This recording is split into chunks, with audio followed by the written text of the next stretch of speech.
Welcome to the Efficient eLearning SAP training series. In this video, we'll be posting an automatic payment run using transaction F110. And here's our list of topics. First up, we'll confirm where transaction code F110 fits in the Procure-to-Pay process. Before carrying out the payment run, we'll review the open items for the vendor using the vendor line item display, transaction FBL1N. We'll then post an automatic payment run using transaction F110. And finally, once the payment run has been posted, we'll refresh the vendor line item display, transaction FBL1N, to demonstrate the effect on the open items. Let's begin with where transaction F110 fits in the Procure-to-Pay process.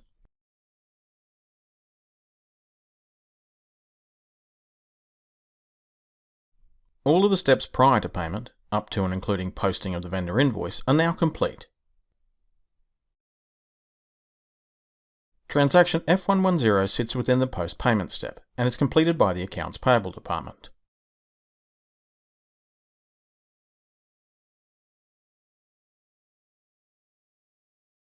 Okay, so we've established where transaction F110 fits in the Procure-to-Pay process. Now let's review the open items for the vendor using the vendor line item display, transaction FBL1N.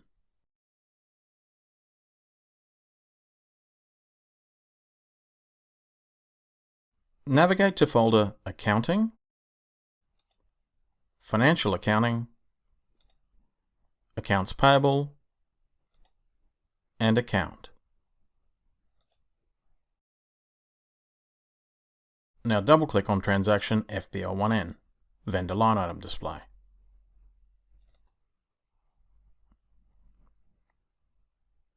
Some values have defaulted into the vendor account and company code fields. The company code is correct, but I'm not sure of the vendor code, so I'll click the drop-down list and search for the vendor.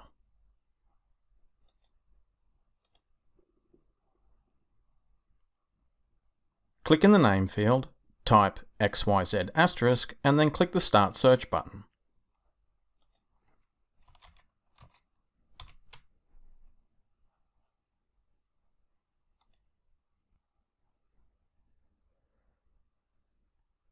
Then double-click on the desired entry.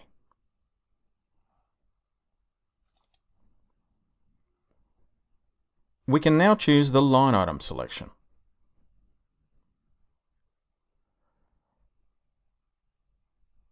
There are three choices: Open Items, Cleared Items, and All Items. I'd like to see everything, so I'm going to choose All Items.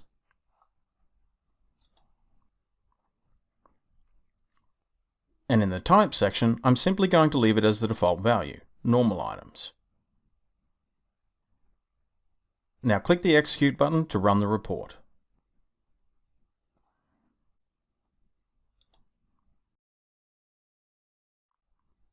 In this video, we'll be executing a payment run, so only the open items are relevant.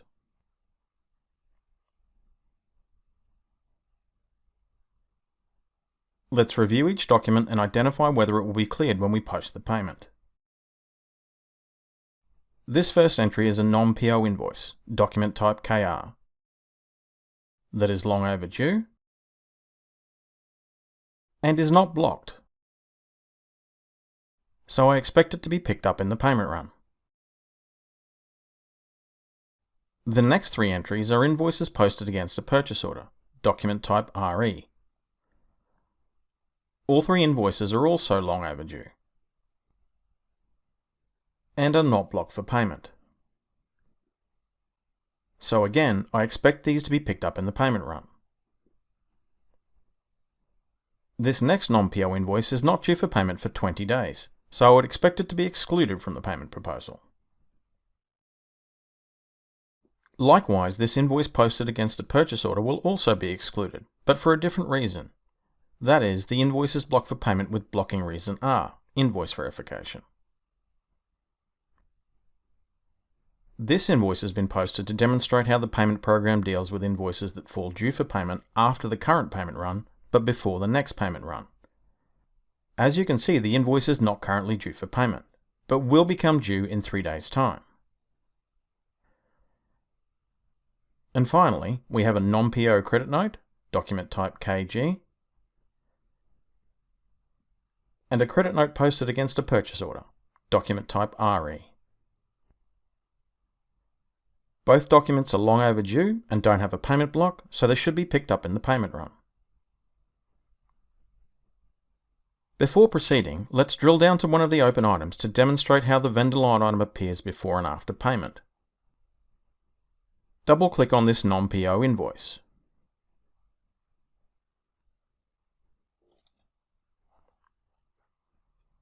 If we focus on this section of the screen, it becomes clear that this is an open item.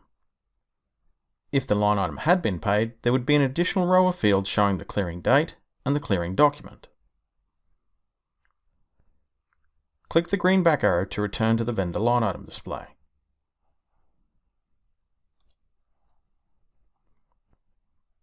We'll leave this screen open in SAP so that once we've completed the payment run in transaction F110, we can return to the report and refresh the list to see the impact of the payment.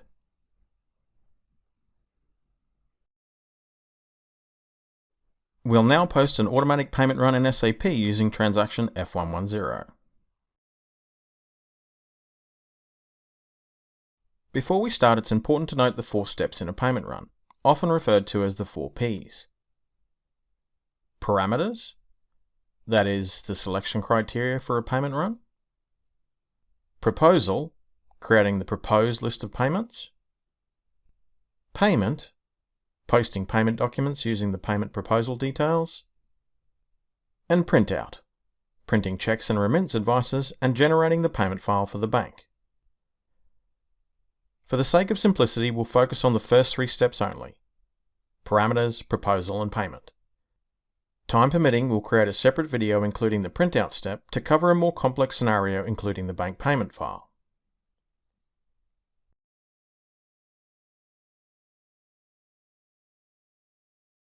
Navigate to folder Accounting, Financial Accounting, Accounts Payable, and Periodic Processing. Now double-click on transaction F110, Payments.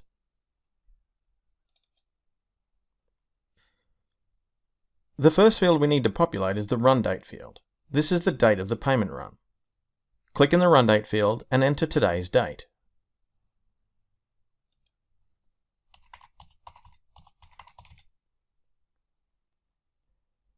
Next up is the identification field. This is a free text field that can be used to identify the payment run. As this will be a payment made via electronic funds transfer, and it's the first EFT payment run for the day, I'll use identification code EFT01.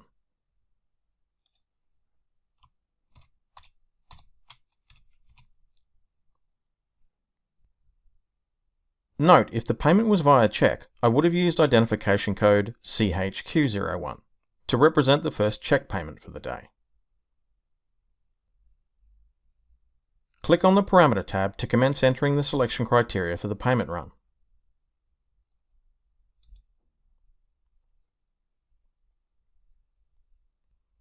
The posting date defaults to the current date. This date can be changed, but as I'm posting the payment today, I'll leave it as the default value. The docs entered up to refers to the entry date of the documents. So, for example, if you wanted to exclude documents entered today, you would enter the previous day in this field.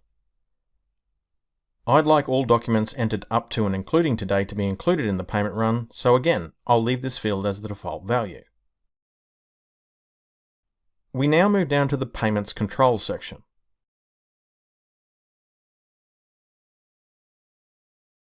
Click in the Company Codes field. A payment run can be for one or more company codes. If you wish to enter multiple company codes but are not sure how to enter the details, you can click in the field and click the F1 Help button.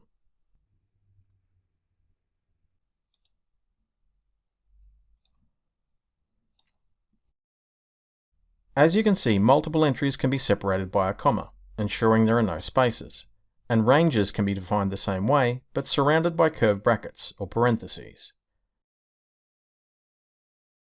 My payment run only includes one company code, 8520, so I'll enter that value in the field.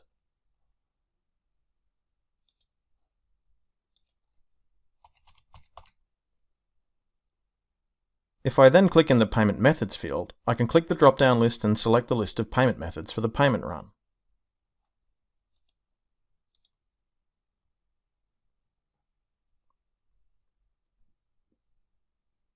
The most common payment methods are check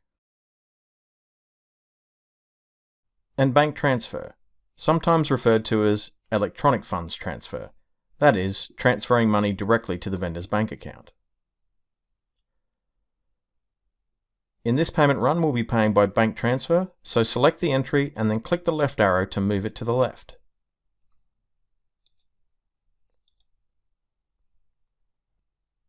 Then click the Continue button.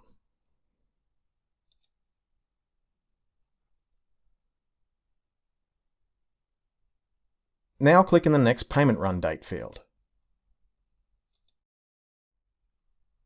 In this field, we will enter the date of the next payment run. Some large organisations post payments every day. However, in this example, we only post payments once a week, so the date of the next payment run is the 17th of January 2022.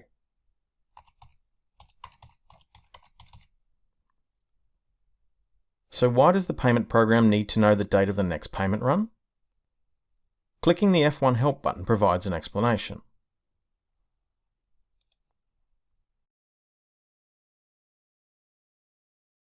As you can see, if an item is already overdue on the date of the next payment run, the system pays the item in this payment run.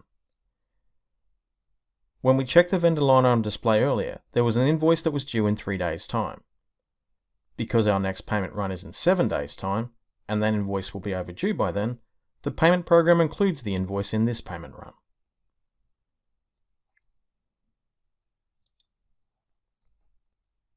We now move down to the Accounts section.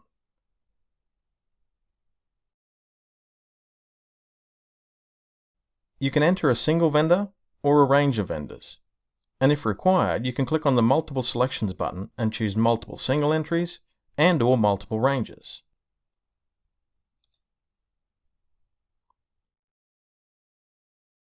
I don't require this level of detail, so I'll just click the Copy button to return to the Parameters tab.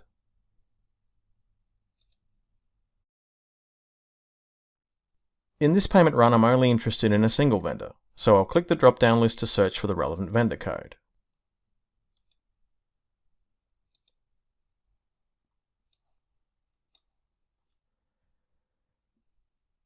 Click in the Name field, type XYZ*, then click the Start Search button.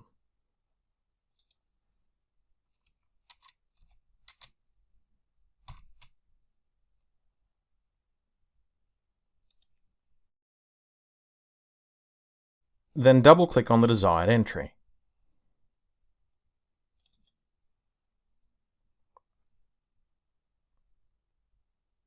If foreign currencies are included in the payment run, you'll need to choose an exchange rate type. However, as this payment run only involves the local currency, I can leave this field blank. We've now populated all of the required fields on the Parameters tab. We could simply save the parameters at this point, but there are some other options available that are worth mentioning. Click on the Free Selection tab.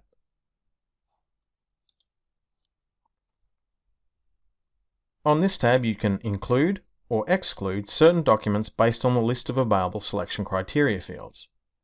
For example, if you click the drop-down list for the Field Name field and choose Find Field for Document, you can choose from the list of document fields.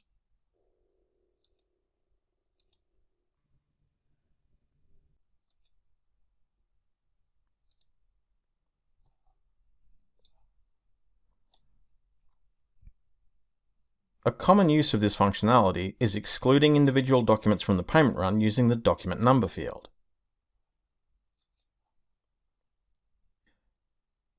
In this example, we want to include all open items for the vendor, so click the Close button to exit the list.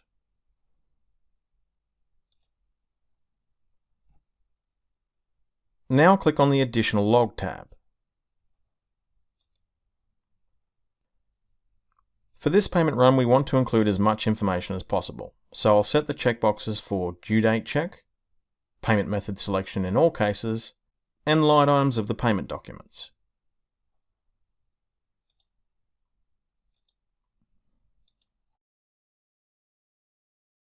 And in the Accounts Required section, I'll enter the vendor code from the Parameters tab.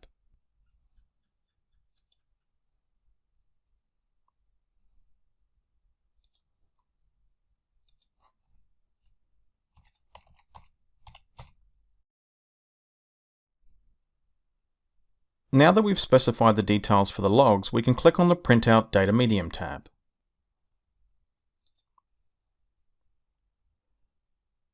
On this tab, you can specify the variants to be used for printing of checks and remittance advices and generation of the payment file for the bank. As I mentioned earlier, for the sake of simplicity, we'll skip this step for now, but aim to create a separate video to cover this functionality later in the video series. We've now completed the parameters step of the payment run. To save the parameters, you can either click the Save button or click on the Status tab where you'll be prompted to save the data. Click on the Status tab, and then click Yes to save the data.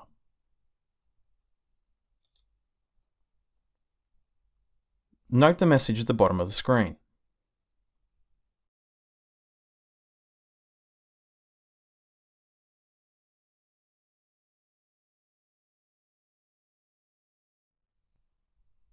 The next step in the process is creating the payment proposal.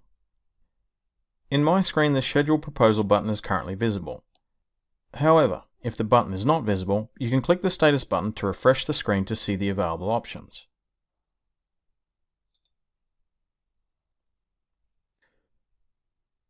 Now click the Schedule Proposal button to create the payment proposal.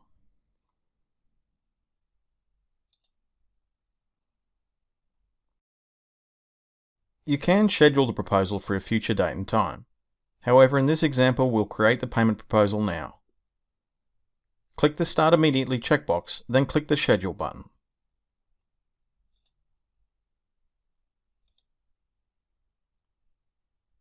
Again, note the message at the bottom of the screen.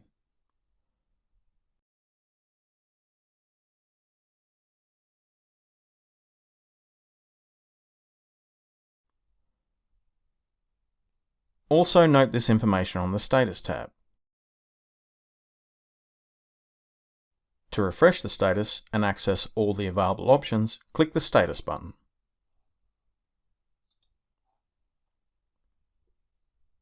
The payment proposal has now been created. There are now 3 choices on the toolbar for the proposal. Display the proposal log,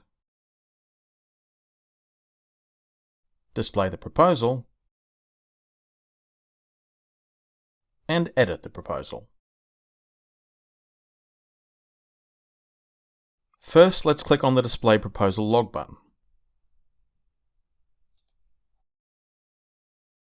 This log contains all of the additional information we requested on the Additional Log tab when we specified the parameters for the payment run. If we scroll down, you can see some helpful information that explains why a particular invoice hasn't been selected for payment.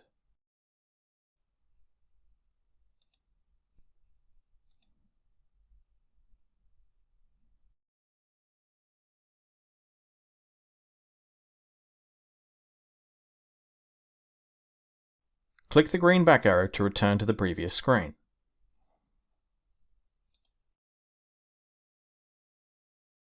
Now let's click on the Display Proposal button.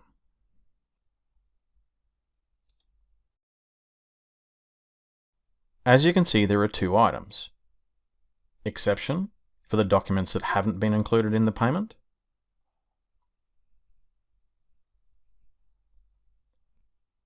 And Payment, for the documents that have been included in the payment.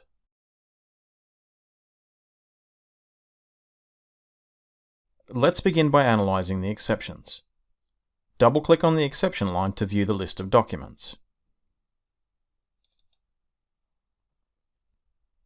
The Payment Block field quickly identifies any blocked documents.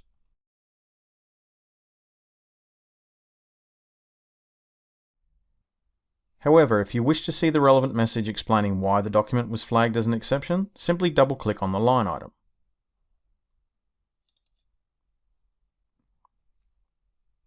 In this example, you can see the payment block at the top of the screen and the note at the bottom of the screen.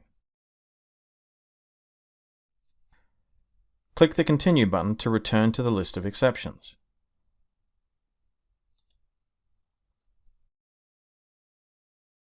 Then click the back arrow to return to the previous screen.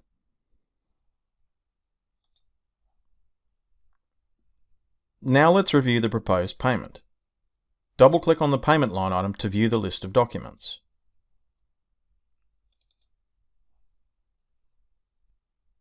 This shows the full list of invoices that will be paid once we schedule the payment run.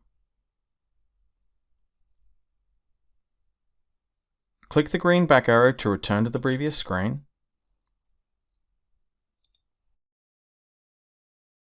Then click the green back arrow again to exit the payment proposal display.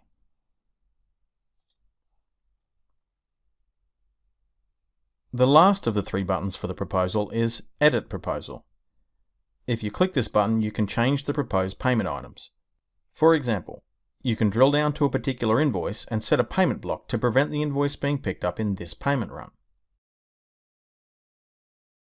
In this example, we're keeping it quite simple, so there's no need to make any changes.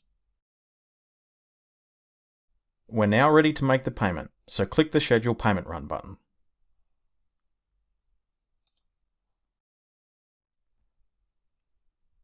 Again, you can schedule the payment for a future date and time. However, in this example, we'll create a payment run now. The Start Immediately checkbox is already set by default, so we can now click the Schedule button.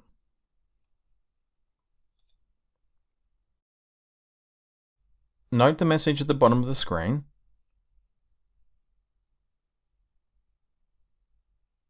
and also note the information on the Status tab.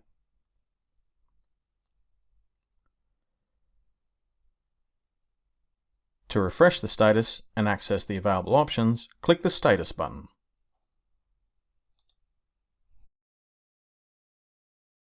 The payment run has now been carried out. To view the summary of the payments, updated with the payment document number, choose Menu option, Edit, Payments, Display.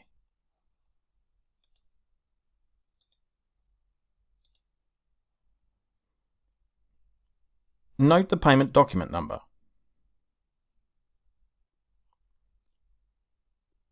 If you double-click on the line item, you can see the list of invoices that were paid.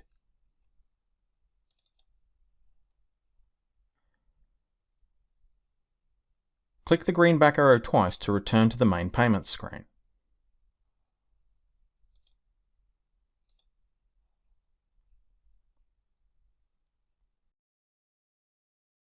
Let's now return to the vendor line item display, transaction FBL1N, to demonstrate the effect of the payment on the open items.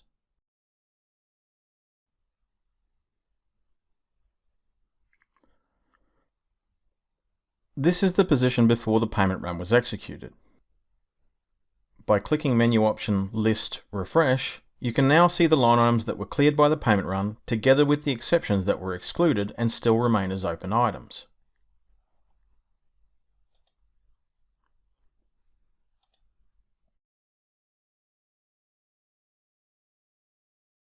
This line item isn't due for another 20 days, so it wasn't even included in the payment run. And this line item is overdue, but blocked for payment, so it was included in the payment run, but showed up as an exception. That is, it was excluded from the payment. This is the payment document that was posted. And these are the vendor line items that were cleared by the payment. And again, note this invoice. Even though it doesn't fall due for payment for another 3 days, because the next payment run wasn't for another 7 days, and the invoice would have been overdue by then, it was included in the current payment run. And one last thing to note, let's again drill down to this document to demonstrate how the vendor line item appears after payment. Double-click on the item.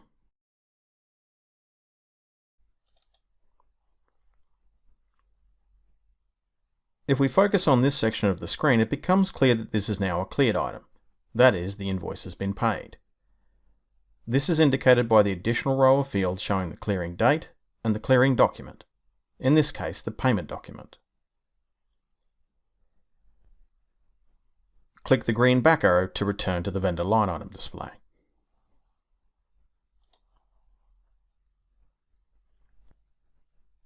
We've now covered all of the content for this video. Remember to like the video and subscribe to the channel if you'd like to be notified when new videos are uploaded. Thanks for watching.